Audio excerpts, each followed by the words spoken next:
Welcome to this week's edition of The Heart of the Mule, presented by Taylor Industries. I am sitting here with FCA President Bradbana. And Brad, thanks for taking the time to join us today. Oh, thanks for having me. Yeah, absolutely. And let's kind of go ahead and get started here with the faith side of things, and just kind of explain a little bit how you came to have your relationship with Christ. Well, it's kind of funny. I describe it as like I came to Christ out of sheer terror. If you've ever seen the movie Left Behind, it's basically like a movie about the end times where all the Christians just like, they vanish. And I was watching this when I was probably like 9 years old with my parents. And they got to the point where all the people just like vanished. And I was like, man, what happened? And my parents kind of explained the situation about, at the end times, like Christ comes back and takes the Christians into heaven. And I was like, man, I don't want to be left behind. I was terrified. And so my parents, they were like reassuring me. They're like, Brad, it's okay. You just have to like pray this prayer and, God's going to save you kind of thing. And I was like, okay, cool. And of course, that's when I was 9. And so I guess I described that as like my starting point of my relationship with Christ. And then like through the years, I've definitely learned more about what it's like to walk with Christ and have that relationship with Him, where it's like a day in and day out choice that I make to follow Christ and choose to be that example to like bring the light to the world here. And so that's kind of how like I came to faith. Like I always grew up in a Christian household, and so I just kind of like started learning that process and accepted God as my Lord and Savior at that point, and just kind of been walking in that faith ever since. Yeah, and you kind of mentioned a little bit, just kind of the impact that your parents, Kevin and Julie, had on you as far as your faith. Growing up in that Christian household, was the example that they set for you? Did it really kind of, really make you understand more about Christ and how His relationship, how your relationship with Him can really enhance your life? Yeah, it really did. Like my parents, they were obviously like they were real intentional about having me go to Sunday school and like learning the Jesus stories and stuff like that. But I think one of the big things that they did is that they were able to show a lot of love to myself and my siblings, which kind of sets the example of like how God loves us. And so they were able to share that like in their parenting, I guess.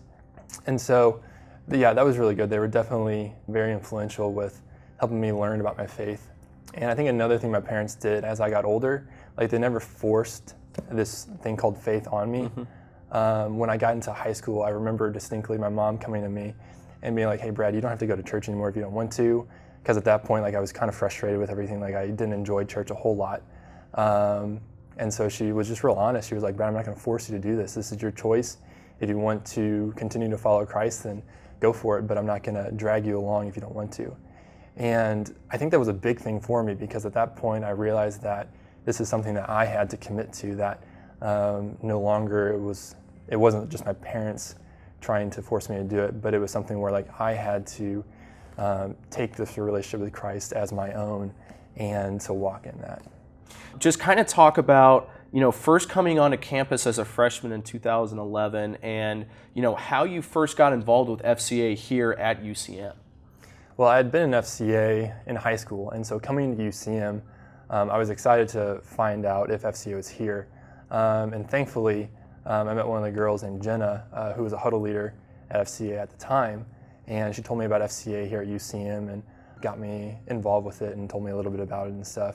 And so, yeah, I had known about FCA for a while now, and so I had the intent of getting involved already. And so I guess I got involved because of another track athlete who invited me and kind of showed me how things worked here at UCM. Obviously now you're the president of FCA and you really kind of have taken that leadership role very seriously from what I've understood, and just kind of talk about the process of being elected as FCA president and kind of what that responsibility means to you. Yeah, of course. Well, FCA to me it's a very unique ministry. We focus a lot on impacting the world through Jesus Christ, through the athletes and coaches here on campus. And so that's special to me because it's different than another ministry where it's just a broad spectrum of people, whereas like here our focus is definitely on the athletes and the coaches in this campus and in this community. And so my responsibility, I feel as if, is to help athletes understand like what this idea of competing as a Christian athlete means to them, and like how they can figure it out and how that works. Because I think a lot of times what athletes have a hard time understanding is like, how can they have a faith in Christ but also compete at the same time? And so often we try to separate the two, and we have our sports life and then we have our faith life. And I think at FCA we try to bridge those two things together and say, hey, it doesn't have to be separate, but you can bring them together and worship Christ through your sport. And so I've taken a responsibility with that just because it's helped me out a lot with my relationship with Christ. And so I want to encourage people to continue to pursue that for themselves. And you just kind of mentioned it a little bit, but I just want you to go a little bit more in depth on your personal experiences with having to balance not only your spiritual training through FCA and going to church and all of that, but also, not only the full load of classes here in college, but also you're an athlete as well. And so, just kind of talk about how, through the power of Christ, you were able to really balance all those things out exceptionally well. Well, it's tough, just to be honest. I'll lay it out there. It's hard to balance it. And I think for me, kind of like what I was talking before, when you balance something, it almost means to like put things on two separate scales. And I really tried to avoid looking at it in that way, where it's like had my spiritual life over here and my athletic life over here, and like trying to make sure it evened out.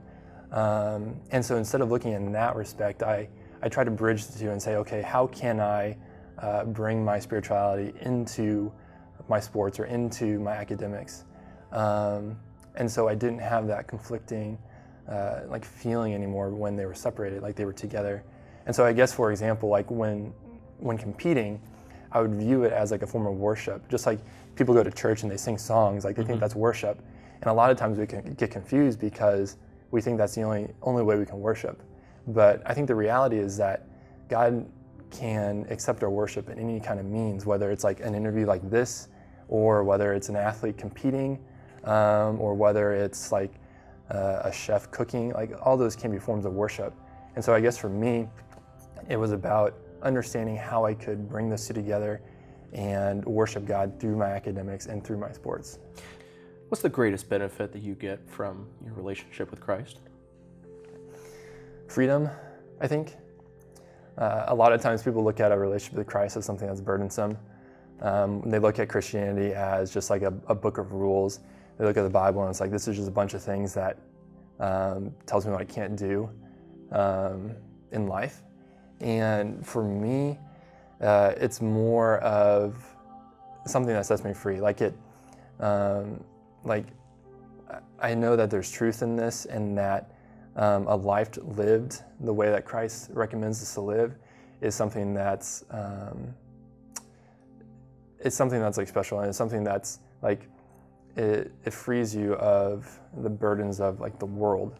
And so I think that's the major benefit. I mean, that's kind of a churchy answer too, but I think if we kind of step away from like the biblical church answer, I think some other benefits would just be like having community of people who understand you and who can be there with you like through your struggles and through your successes in life.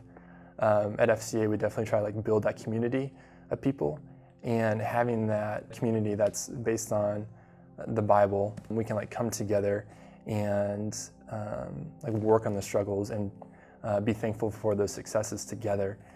So yeah, it brings that community of people together, and that's something that's not like the churchy answer either, but it's just something practical. And finally, just to wrap up this faith side of the segment, before we got on camera, I told you to make sure to have your favorite verse or verses picked out from the Bible. So go ahead and tell us what verse. It looks like you got two there that you got marked. Just one. Yeah. Just go ahead and tell us which one it is, and go ahead and read it, and then just briefly explain what it kind of means to you. Yeah, for sure. My favorite verse is Romans 12, verses 1 and 2. So it says, "Therefore, brothers, by the mercies of God, I urge you to present your bodies as a living sacrifice, holy and pleasing to God. This is your spiritual worship. Do not be conformed to this age, but be transformed by the renewing of your mind, so that you may discern what is the good, pleasing, and perfect will of God." And to me, that just talks about like verse 2, saying like, do not be conformed to this age. It's saying like, don't allow yourselves to be tempted by the worldly things, like all the flashy lights and things like that, all the glam and fame, and like those things are all fun in the short time, but in the long time, like they don't have any meaning. And so to me, this is saying like, don't be conformed to that. Like, don't allow those things to change you, but instead be transformed by the renewing of your mind, which means that like by having that relationship with Christ, by diving into the Word, by being surrounded by a community of Jesus followers, that will like change our minds so that we can live the life that Christ calls us to live. And so to me, it's just awesome to kind of to have that encouragement where it's like encouraging me to be transformed by this and not be transformed by the world. And then I guess the other part to this is going back to verse 1. It talks about to present your bodies as a living sacrifice. And this helped me out a lot with track and with my athletic career, because as I was talking about earlier, when I was saying about combining your faith and your sport together, this verse kind of like opened me up to that, because a living sacrifice is something that like I'm a living being, I'm a person, and I can use my abilities to like worship God. And so that living sacrifice is kind of explaining that idea of worshiping God through my sport or my academics. And so that's why I think that is super cool, because it's just like it really just opened my mind to this idea of combining the two together, and it released me from that burden of like trying to balance the two, because I no longer had to do that, but they were combined, and I was like, wow, this is awesome. Mm-hmm. And so that's why these two verses are my favorite, because they've really encouraged me in my growth, especially through college. And I always turn to these when I'm trying to like encourage people to do the same. So yeah, they've made a huge impact on me. And when we come back, we'll have more with Bradbana, the track athlete that we have here. So don't go away. Stick around. More Heart of the Mule right after this.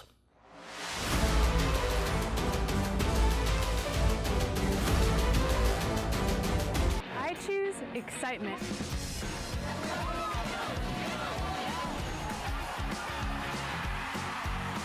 I choose to make a difference.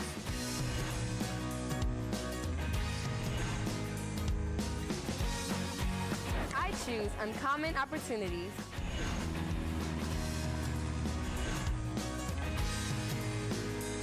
I choose Red to experience learning to a greater degree. Choose Red. Choose the University of Central Missouri.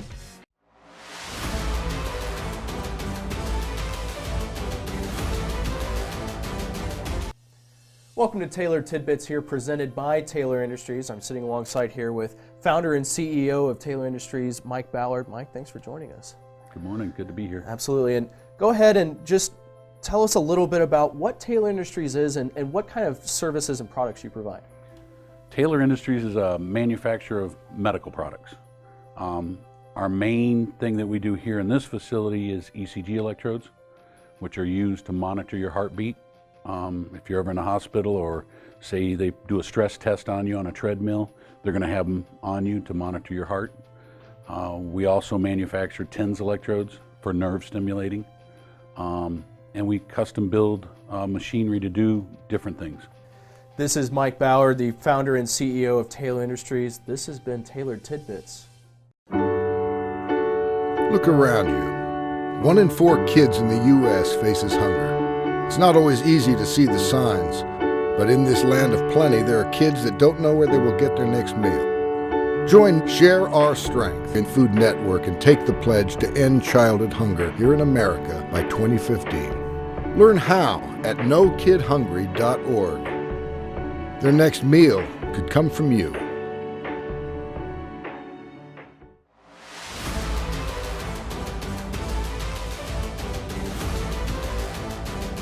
And welcome back to this week's edition of the Heart of the Mule. Again, sitting here with Bradbana, former Mules track runner and now FCA president.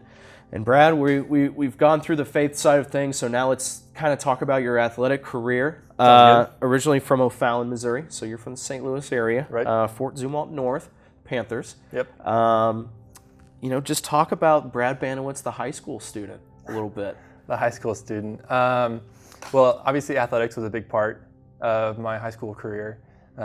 Track athlete all 4 years, basketball as well. Track was definitely my main sport, obvious since I came to school to run track. So I was real involved with athletic side. As a senior of high school, I made the commitment that I wanted to run track in college, and so that kind of started my search for schools and led me here to UCM. In 2010 at the state meet, you took 10th in the 300 meter hurdle, and that was kind of your first test of really kind of performing at a high level on a big stage. So just kind of talk about that meet and kind of what you remember from your performance. I remember being super nervous, in all honesty, and I was so nervous that I think I spent like an hour and a half warming up. And this was like a 89-degree day, so it was hot in Missouri, and so by no means I could have warmed up in like 5 minutes. And so I think that was like kind of a test, and I think I might have failed that time too. But it was good because it kind of helped me get ready for the next stage, which is like collegiate athletics. And so just being able to recognize that, hey, like, let the nerves calm down. It's just another way to compete. It was a good lesson learned, and it helped me in my college career. Well, and kind of just talking a little bit about the collegiate side of the running. In 2011, you qualified for the Kansas Relays, and where that's a big event where there's not only countless great track athletes on the collegiate level that are at the tournament, so you can kind of get a sense of how they train and prepare, but also there's a lot of the top high school athletes that end up becoming collegiate track athletes like yourself. Just kind of talk about that experience and how that was really able to kind of be an eye-opener for you as you made the transition to college. Yeah, that was a really cool meet because, as you said, there's a lot of top-notch high school athletes there, and so it's cool to get out of your regular area of competition and go someplace where it's like these people are good, and it really pushes you. And it, like for me, it made me, or it encouraged me to really like take the competition seriously, and it pushed me to perform better. But then also there was the college athletes there, and then the recruiters, and so that was cool to see because it like encouraged me to continue to do college athletics, because I could see, hey, like these guys are having fun, like they're pursuing their passion and they're really good at it, and it's like that's something that I want to do.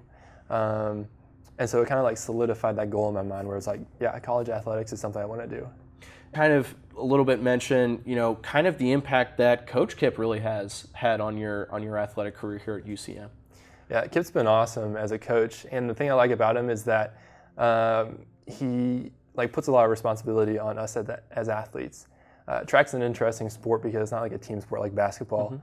But it's kind of an individual team sport where it's like if we don't want to put in the work, it's going to show in our races, and like it's up to us to keep pushing ourselves. Obviously, when we get to the conference meet, it becomes a team sport where we have to work together to score points to win as a team.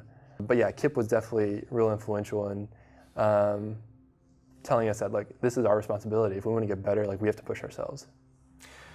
Fall of 2011, so your first semester here on campus. Just talk a little bit about how, as a track athlete, in high school that you were, coming here and having to not only do the outdoor track, but also indoor track, because I know, obviously the track's a lot smaller in indoor, so it's a little bit harder to get adjusted. Just talk about that transition of, did you have any indoor experience before you came to school here? And if you didn't, how much of a transition period did you really have getting used to the track on the indoor? Yeah, I didn't have any indoor experience prior to college. I didn't have the opportunity to run anywhere indoors, but I think the biggest transition was just going from high school, where our season is so short in the spring, to coming to college, and we start preseason in September. And so we're training from September to January, and we're not competing or anything. We're just like training and pushing through the grind. And then we have 2 seasons all the way from January to May. And so I think that was the biggest transition, was like No longer was I just an athlete in one season like I was in high school, but now, my athletic season is basically the entire year.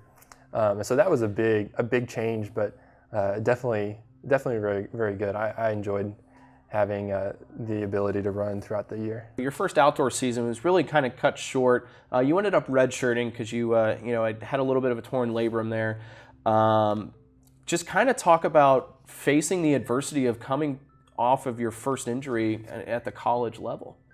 Yeah, that was tough. I wasn't expecting to have an injury. Nobody does. And so it was a surprise and kind of a disappointment because I was like, man, I really wanted just to run and to train and to work hard, and now my body's not working how it's supposed to. Like, this is dumb. And so it was just about like recognizing that my first priority was getting healthy. And then I could focus on like getting back into training again. And so I think the team was just real helpful during that time in my life where they were supportive of me and they knew what I was going through and that they were willing to like help me out. And so the adversity that I faced was definitely lessened due to the help of my teammates. Yeah, and again, obviously you're talking about how you were really able to kind of heal through that process. And again, coming into that next season, 2012, in the fall, you end up redshirting again on the indoor side of things, so you can kind of balance out between the two. And then in the outdoor season, in your sophomore year, you finished second at the 400-meter hurdles at the Wildcat Open. That was a big step for you there. And then you take 16th at the MIAA Championships, also in the 400-meter as well.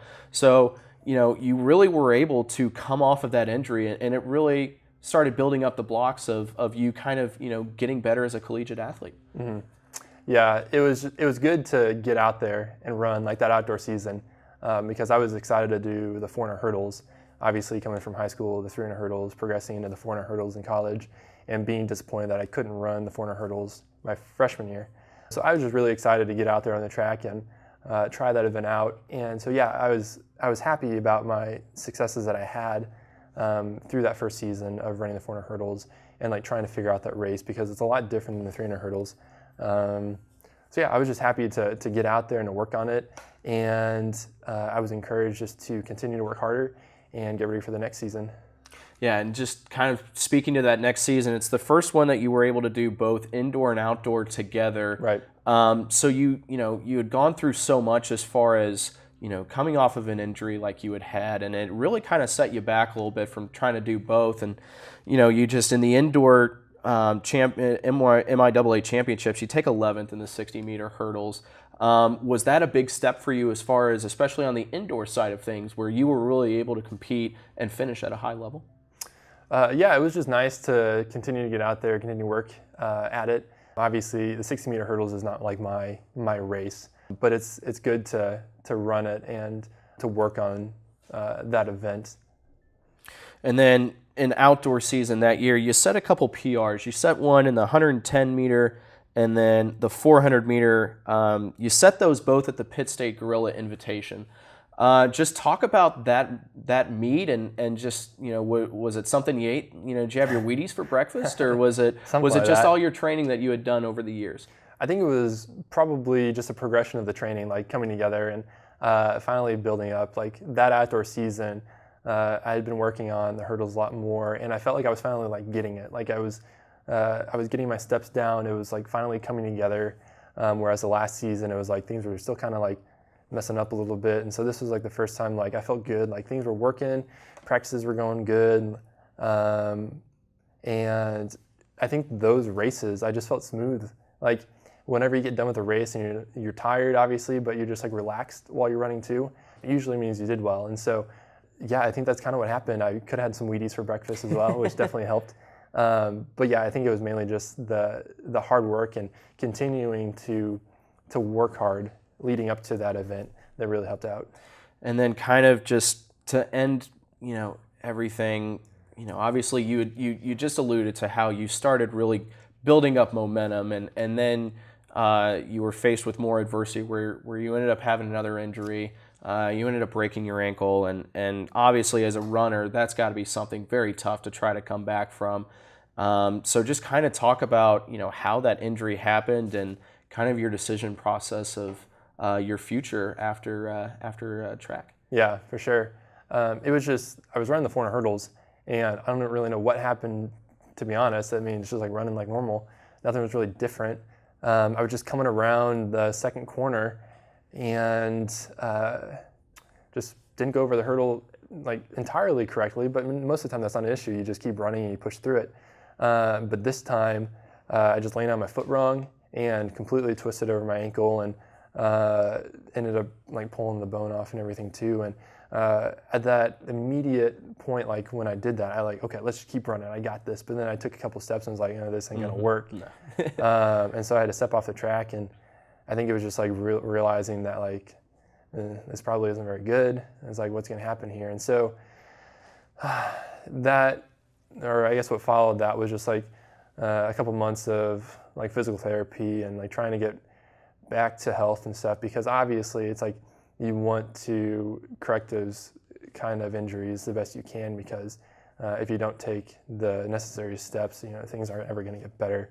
And so I just had to deal with the disappointment of not being able to run at conference anymore, because like I said, I had already been doing fairly well with that season, and so that just kind of shattered that a little bit, and so I was no longer able to run anymore, obviously. And so now my goal just became getting better. And so with regard to like track after that,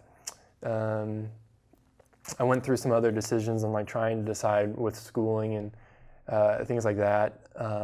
And basically what it came down to is that I decided I'd be done with track. That would be my last season. I wanted to pursue other things, other goals and ambitions that I had.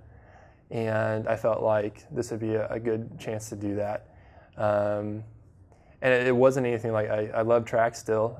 Definitely, it was still a passion of mine.